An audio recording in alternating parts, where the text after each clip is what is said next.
تيجي هنا وتلاقي اشباح. صباح الغردقه عليكم، انا رامي كامل يا جماعه اللي ما يعرفنيش. في قهوتك وركز معايا او ما تركزش. جيرانك مش هم زمان بيقولوا لك جار قبل الدار؟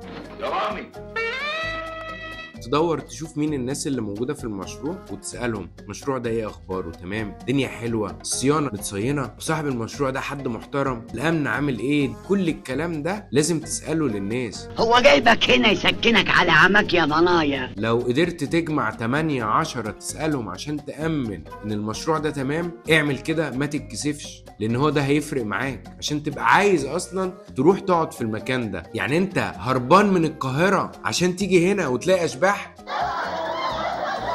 انت عايز ناس حلوة تقعد معاهم وتسلي نفسك. هي دي اساس الغردقة. اصحاب جداد، جيران جداد، ينزلوا معاهم، يخرجوا معاهم، يلعبوا الالعاب ما بتتلعبش في القاهرة. احنا بنلعب هنا العاب كتيرة ومختلفة في الغردقة، وده اللي انا عايزك تأمن عليه يا صديقي.